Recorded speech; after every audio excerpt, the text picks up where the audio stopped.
안녕하십니까. 네. 이번에는 시간에는 교수 학습 모형에 대해서 여러분과 함께 학습해보는 시간 가지도록 하겠습니다. 제 강의를 들어주신 분들이 이제 한 분이라도 생긴 거에 대해서 정말 감사하게 생각합니다. 그래서 부족한 점이 있을 수 있지만 최대한 여러분들의 어떤 교육학에 도움이 될 수 있도록 제가 최대한 노력하겠습니다. 그래서 제가 탭도 구입하려고 하는데 빨리 구입해서 이 필기하는 것도 더 알아보시기 쉬울 수 있도록 제가 노력하겠습니다. 네, 오늘 같이 볼 것은 이제 교수 설계, 이전 시간에 교수란 무엇이고 교수 설계란 무엇이고 체제적 교수 설계와 그 하위 모형들에 대해 학습했습니다. 이번 시간은 교수 학습 모형, 모형에 대해서 한번 학습해 보겠습니다. 이 교수 학습 모형에서 가장 첫 번째로 배울 내용은 캐롤의 학교 학습 모형입니다. 학교 학습 모형. 그리고 이것과 연관해서 살펴보셔야 할 것은 블룸의 완전 학습입니다. 그러니까 캐롤이라고 하는 사람이 학교 학습 모형이라는 것을 제시했고, 그 제시한 것을 블룸이라는 학자가 좀 더 구체화시켜서 캐롤의 학습 모형에 따르며 완전 학습을 실시할 수 있다고 했는데, 그러면 어떻게 하면 좀 더 구체적으로 그 완전 학습이 시행 가능한가, 그것을 구체화시킨 게 블룸입니다. 완전 학습의 정의가 있죠. 그 완전 학습은 제가 알기로는 상위가 아니라 이제 거의 대부분의 학생들이 어떤 90점 이상의 어떤 수준의 목표를 달성하는 거. 그러니까 최대한 거의 100점은 아니더라도 어떤 거의 80, 아마 범위가 있을 겁니다. 90점 이상의 어떤 학습 목표를 달성하는 거. 모든 학생들입니다. 그래서 그것을 완전 학습이라고 규정하는 거죠. 그래서 이 블룸은 캐롤의 학교 학습 모형을 효과적으로 활용하며 충분히 완전 학습을 이끌어낼 수 있다, 이렇게 보았습니다. 그럼 캐롤이 도대체 제시한 학교 학습 모형은 뭐냐? 다 같이 한번 읽어보겠습니다. 칠판을 보시면 학습이 나타나는 정도, 학습의 정도겠죠. 퍼센트, 100%냐 90%냐 정도는 학습에 필요한 시간과 학습에 사용되는 시간의 함수 관계로 표시할 수 있다. 보면은 이게 함수 관계입니다, 여러분. 이게 예를 들면 이게 수식을 잘 모르는데 이게 막 함수가 fx니까 fx라고 치면 이 fx는 학습의 정도겠죠. 학습의 정도 효과겠죠. 효과는 학습에 필요한 시간, 이게 분모고 학습에 사용한 시간이 분자가 되겠죠. 이렇게 됩니다. 그래서 효과적인 학습이 되기 위해서는 학습에 필요한 시간은 감소시키고, 왜냐면 분모가 작으면 작을수록 이제 이 효과가 커지잖아요. 맞죠? 감소시키고 학습에 사용된 시간은 늘려야 한다. 그러니까 간단하게 생각해 보면, 만약에 캐롤의 학교 학습 모형의 정의를 적으라고 하면 이 부분을 세 줄로 여러분 적어주시면 됩니다. 그리고 구체적으로 무엇이 있냐라고 적으면 이 함수 관계를 좀 더 세부적으로 풀어서 설명해 주면 되죠. 일단 아까 말씀드렸던 것처럼 학습의 효과는 일단 학습에 필요한 시간. 예를 들면 A라는 학생은 이 학습을 완전히 도달하는데 7시간이 필요한데 B 학생은 3시간만 있으면 돼요. 그러면 누가 더 완전 학습하는데 유리하겠어요? B 학생이 유리하겠죠. 그러니까 학습을 도달하는데, 완전히 이수하는데 걸리는 시간은 줄이면 줄일수록 좋은 거잖아요. 맞죠? 그리고 학습에 사용할 시간은 그 학습에 투여하는 시간이겠죠. 학습 공부량이 많으면 당연히 학습의 어떤 목표 도달률은 높아지겠죠. 예를 들면 선행학습, 그 다음에 본시학습, 혹은 이제 복습, 이렇게 세 가지 하면서 학습 예를 들면 시간을 늘리면서 학습에 그 학생이 학습을 하는데 꼭 필요한 시간을 낮춰준다면 완전 학습을 한 효과를 만들어낼 수 있다, 이렇게 본 겁니다. 알겠죠? 그래서 이까지는 캐롤이 제시합니다. 이 세 가지 안에 무엇이 있냐? 학습에 필요한 시간을 결정짓는 세 가지 요소는 바로 적성과 수업의 이해력과 수업의 질이다. 즉, 이 세 가지에 따라서 학생이 그 학습을 완전히 도달하는데 필요한 그 학습 시간은 줄어들 수 있다, 이렇게 보는 겁니다. 알겠죠? 그리고 여기 보면 학습에 사용할 시간은 학습의 기회와 학습 지속력이 있다. 학습의 기회는 뭐냐면 보충 교정 학습이라고 되어 있는데, 이거 결국 뭐냐면 학습에 투여한 시간입니다. 학습에 투여한 시간. 즉, 학습에 우리가 사용한 시간은 뭐냐면 얼만큼 학습의 기회가 주어졌는지, 그리고 학습 지속력, 얼만큼 학생이 그것을 지속하려고 하는지에 따라서 학습 사용 시간은 결정된다. 이 두 가지 함수 관계로 보는 겁니다. 알겠죠, 여러분? 이 두 가지, 분자는 두 가지, 분모는 세 가지로 보는 겁니다. 알겠죠? 어렵지 않죠? 다시, 이까지는 캐롤이 제시한 큰 틀입니다. 그럼 우리가 생각해 봐야 됩니다. 아, 도대체 적성은 뭐고, 수업 이해력은 뭐고, 수업의 질은 뭐고, 학습 기회는 뭐고, 학습 지속력은 뭔지 좀 더 구체적으로 살펴볼 필요가 있는 거죠. 어쨌든 학습에 필요한 시간을 줄이기 위해서는 이따 한번 생각해 볼까요? 적성이 높으면 학습에 필요한 시간은 낮아질까요? 높아질까요? 그렇죠. 그 과제를 하는데 내가 적성이 맞다면 학습 필요 시간 줄어들겠죠. 또 마찬가지 좀 보세요. 수업 이해력이 높으면 높을수록 학생이 수업 이해력은 수업 이해하는 수준이겠죠. 높을수록 학습 필요 시간은 감소합니까? 높아집니까? 감소하죠. 마지막 수업의 질이 높으면 높을수록 학습 필요한 시간 어떻게 됩니까? 감소하겠죠. 그러니까 한마디로 좀 더 풀어서 적으면 학습에 필요한 시간에는 적성, 수업 이해력, 수업의 질이 있다. 이렇게 적성과 수업 이해력, 수업의 질을 높이게 되면 학습에 필요한 시간은 자동적으로 낮춰지게 된다. 이렇게 적으면 됩니다. 알겠죠? 그리고 학습 사용 시간을 봅시다. 학습 기회가 많이 부여되면 부여될수록 학습에 사용할 시간은 증가하겠죠. 맞죠? 이거는 높으면 이것도 높아지는 겁니다.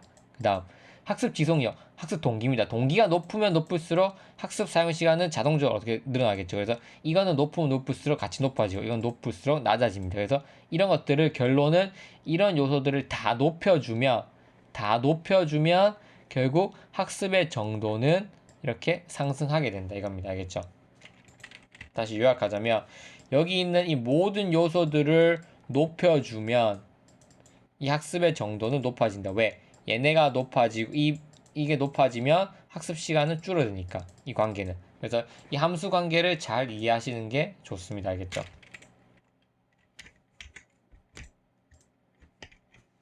자, 그럼 좀 더 구체적으로 한번 살펴볼까요, 여러분?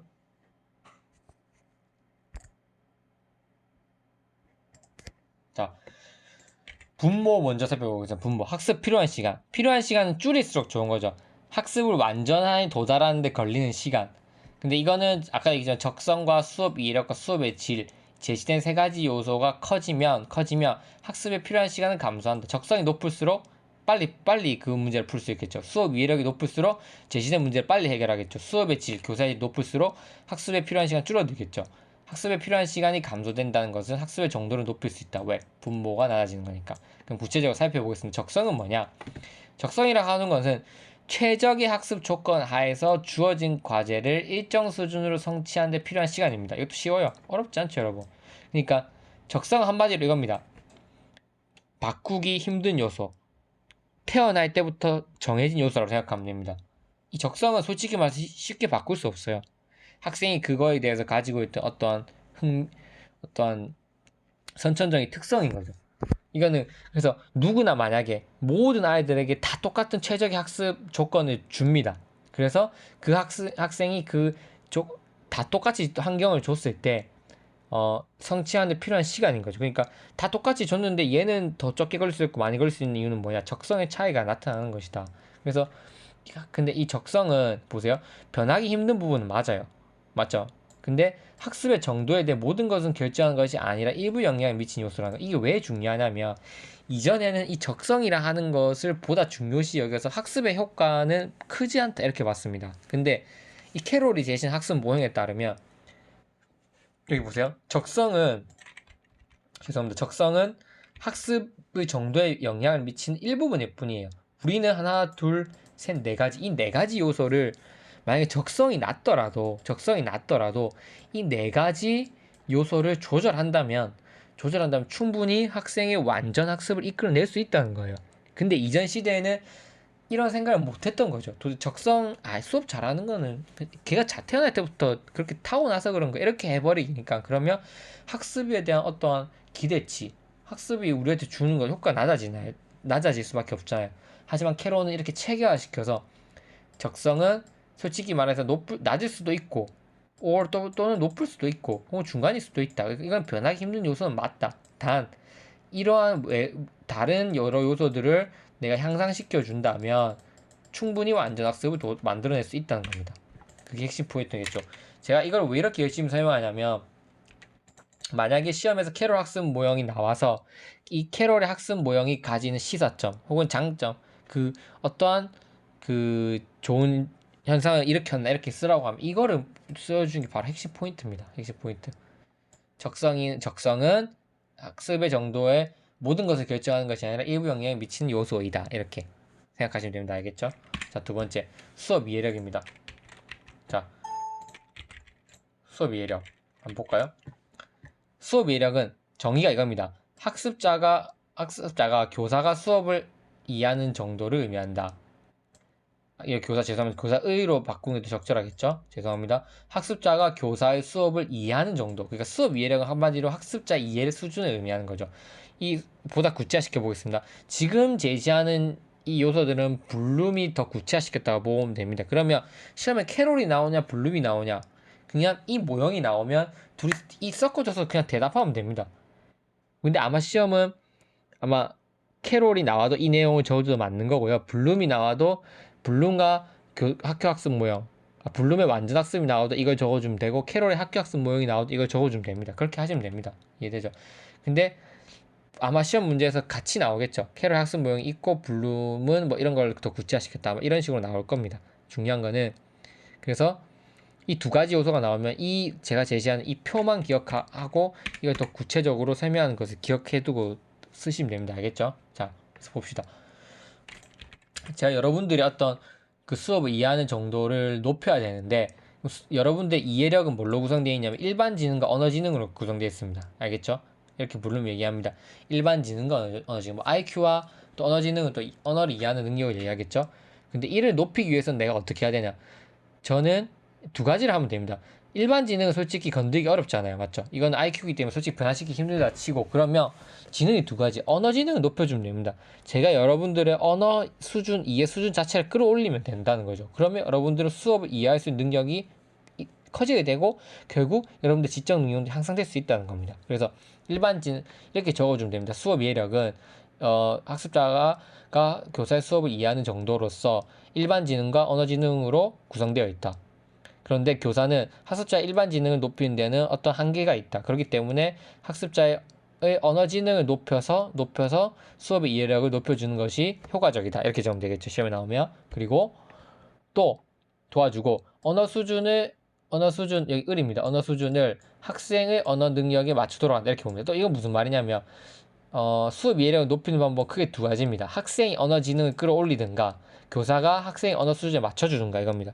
예를 들면 너무 어려운 대학 교수님의 강의를 들으면 솔직히 여러분들이 이 교육학 강의를 그 교수님들 강의 들었을 때 더 이해력이 떨어질 수도 있습니다. 왜냐면 물론 교수님들이 더 아는 건 많다고 쳐도 그 교수님이 사용하는 용어와 여러분들이 사용하는 어느 수준 차이가 있을 거 아닙니까? 맞죠? 그런데 교수님이 그걸 고려하지 않고 이 교육학을 가르칠 때 교수님 수준 언어로 여러분께 가르친다면 그것보다는 저처럼 교수님이 말한 거를 여러분과 저와 수준이 좀 비슷하니까 저가 표현할 수 있는 수준 언어로 좀 더 한 단계 유화시킨 거죠. 유화시켜서 여러분한테 쉬운 언어로 전달하면 여러분들의 이 교육학 이해도가 훨씬 높아지겠죠.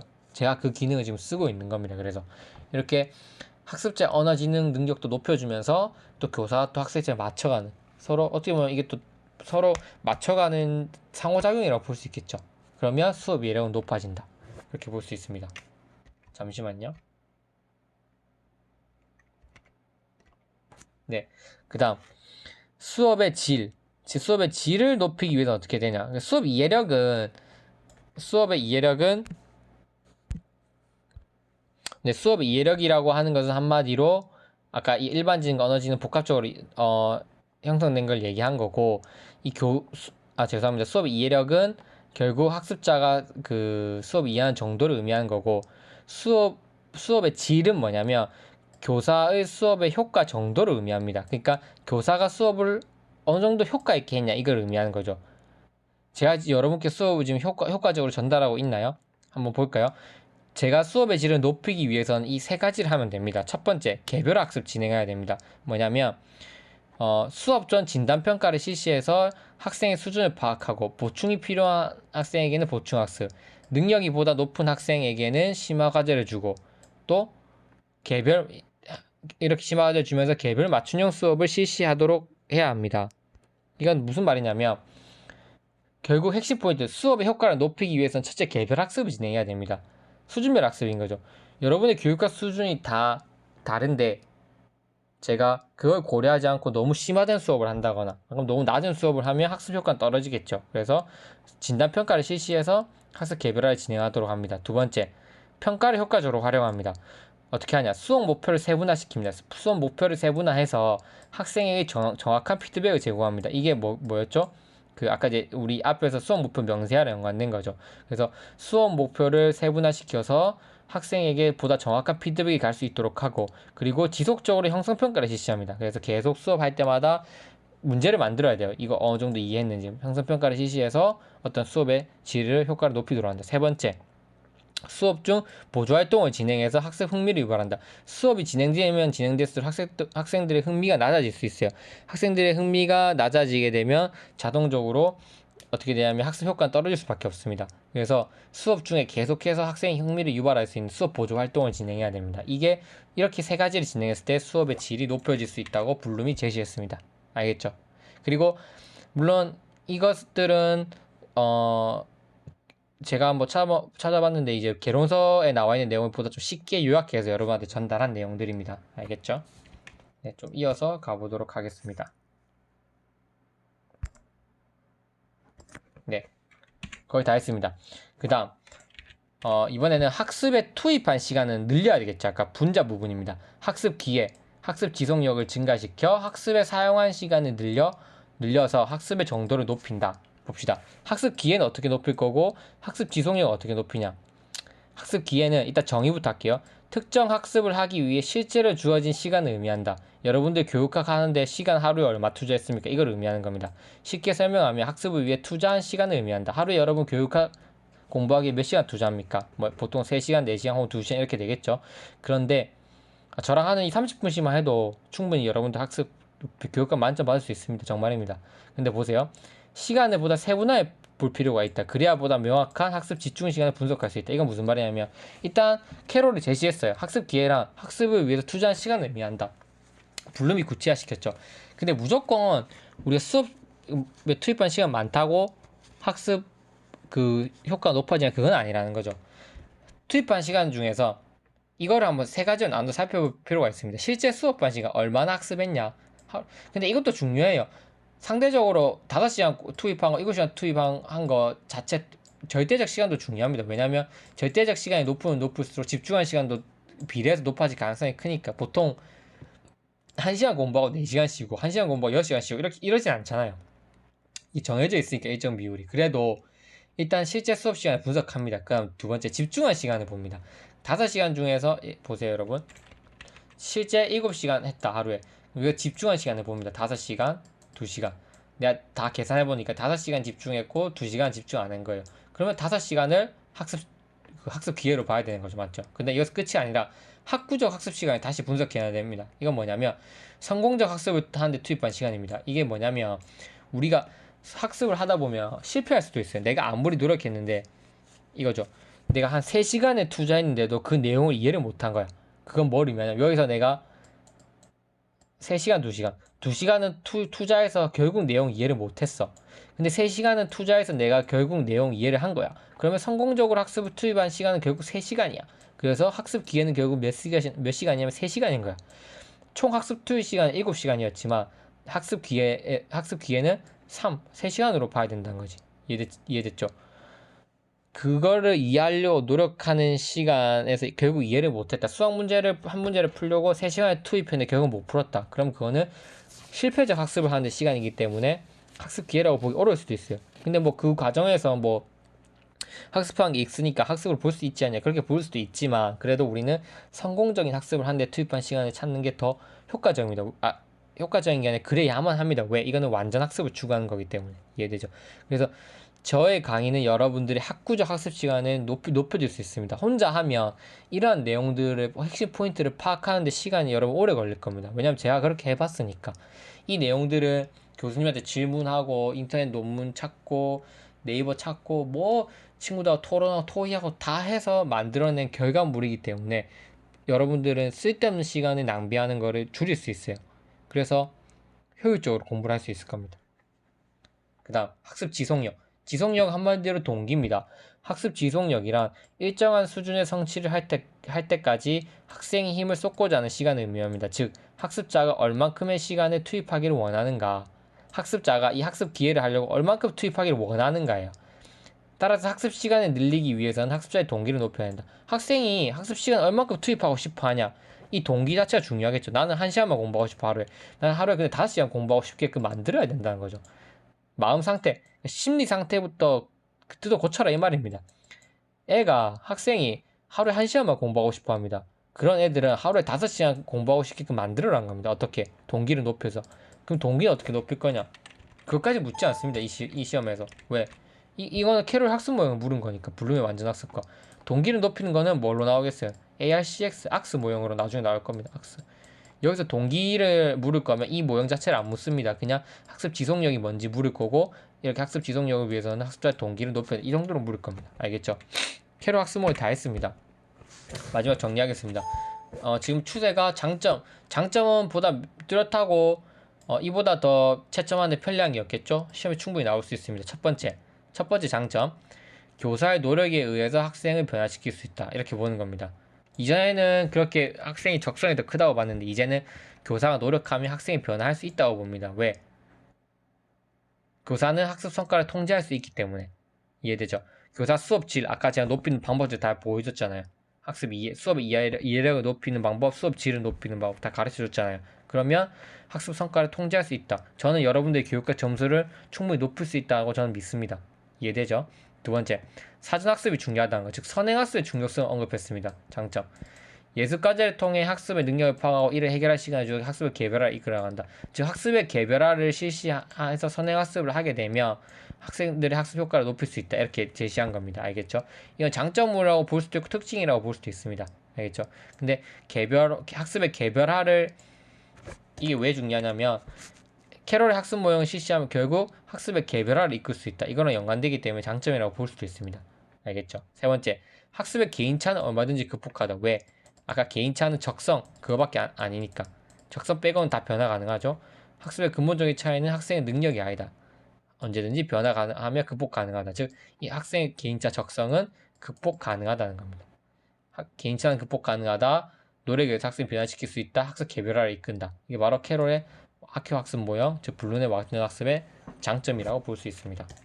네, 여러분 오늘도 수고하셨고요. 내일도 시간이 되면 내일은 강의 2강의 찍어서 올리도록 하겠습니다. 여러분들의 빠른 학습을 위해서.